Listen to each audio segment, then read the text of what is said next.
Gauthier. Salut Nico. Donc on se retrouve sur Radio Blog NHL où aujourd'hui nous retrouvons une journée, une très belle journée puisque deux des équipes se sont qualifiées pour les demi-finales de conférence, 2 sur 3 possibles. Oui, tout d'abord les Senators qui se sont qualifiés au départ des Penguins en remportant leur 4e match de la série sur le score de 3-0. Chez eux, au Scotiabank Place à Ottawa. Oui. Les 3 buts de cette rencontre ont été mis en seconde période. Oui, avec l'ouverture du score à 1 minute de jeu, Danny Hitley en supériorité numérique. Oui, ensuite 5 minutes après, c'est Antoine Vermette qui permettait aux Senators de mener 2-0. Et 10 minutes plus tard, Chris Kelly pour le 3-0 pour les Senators. Oui, ensuite le score n'a pas bougé en 3e période. Non. Donc domination d'ailleurs des tirs des Senators par 26 à 20. Oui. Et Fleury qui a réalisé 23 arrêts et Emery qui a réalisé son blanchissage, le seul de cette série. Oui. Donc à l'image de ce match, les 3 étoiles. Les 3 étoiles, toutes des Senators. Kelly pour la 3e, Vermette pour la 2e et Ray Emery pour la 1re. Donc oui, Emery qui a effectué 20 arrêts, comme on vient de le dire, et qui a donc blanchi cette équipe des Penguins. Oui. Qui ont gagné seulement un match dans cette série, ce qui est pas mal, sachant qu'ils ont beaucoup de jeunes, dont Sidney Crosby ou Evgeny Malkin. Oui. Donc ensuite, deuxième rencontre. Deuxième rencontre, les Flames de Calgary recevaient les Red Wings de Détroit. Et les Flames de Calgary ont gagné cette rencontre et donc reviennent à égalité dans la série, 2 matchs partout. Oui, ils jouaient devant leur public au Penguins Saddledome.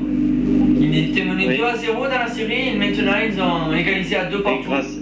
Grâce à leurs 2 matchs à domicile, les Flames ont été la meilleure équipe à domicile en saison régulière. Donc premier but de cette rencontre, 8 minutes de jeu dans la première période, c'est Lanko en supériorité numérique pour les Flames.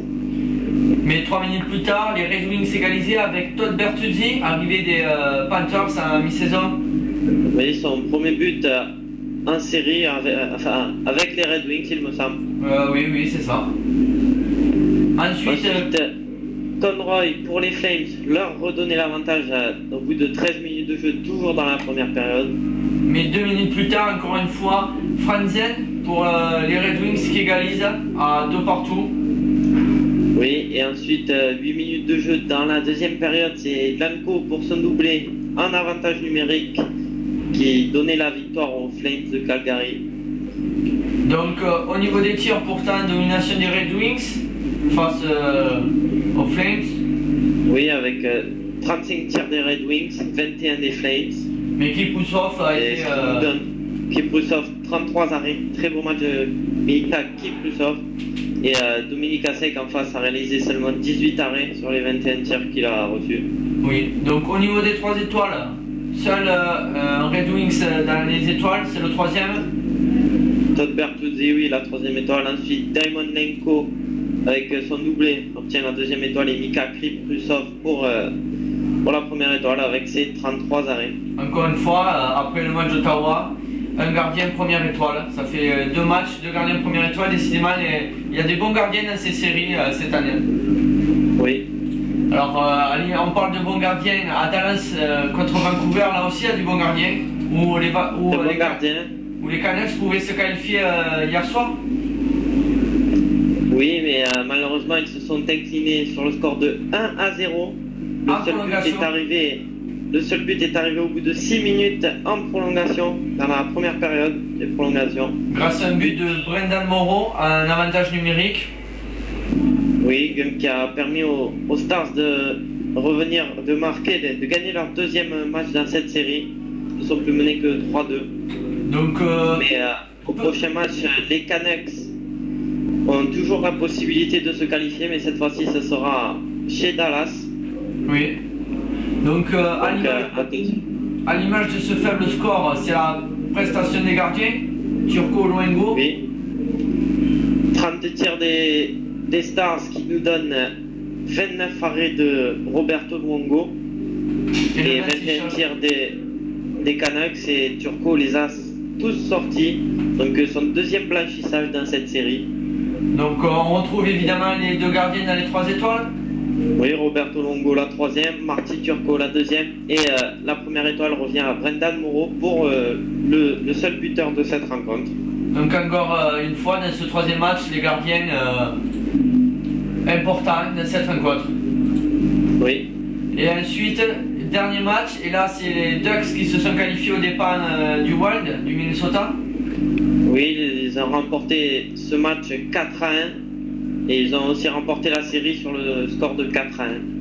Alors, ouverture du score très tôt, à 1 minute de jeu, grâce à un but de Chris Pronger pour les Ducks. Deuxième but pour ensuite dans ce match, but de Marian Gaborik dans la deuxième période au bout de 15 minutes de jeu. En infériorité numérique, le Wild qui égalise à 1 partout.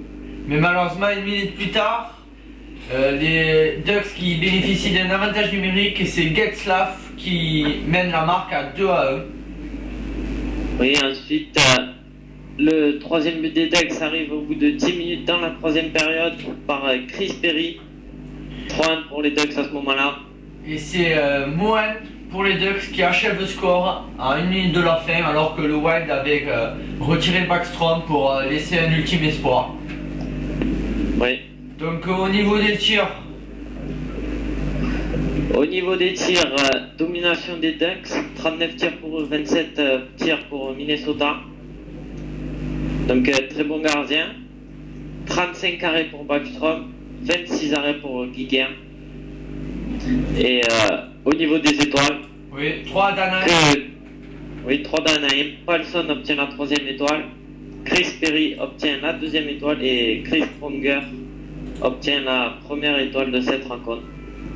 Donc voilà, ça c'était les 4 matchs de hier soir. Donc comme on l'a dit, 2 équipes qualifiées, 3 pouvaient le faire, 2 l'ont déjà fait. Et ce soir, c'est 2 nouvelles équipes qui peuvent se qualifier si je ne me trompe pas, à commencer de Buffalo contre les Islanders.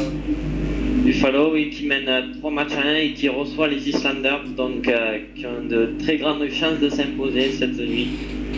Donc ensuite, c'est les Devils qui reçoivent le Tampa Bay Lightning. Donc là, 2 partout. Donc il y a une des 2 équipes qui vont prendre l'option pour la qualification. Oui, de partout dans cette rencontre, les Devils qui reçoivent le Lightning, match très serré. Oui. Rappelons que Tampa Bay a une moyenne de 3 buts par match contre Martin Brodeur, ce qui est pas mal. Oui. Et à noter la bonne performance de Vincent Le Cavalier et Martin Saint-Louis dans ces séries jusqu'à présent. Oui, qui confirment leur très bonne saison régulière. Oui.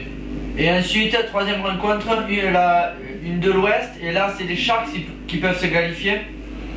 Oui, les Sharks qui mènent 3 matchs dans cette série et qui se déplacent au Nashville Arena pour peut-être obtenir leur qualification.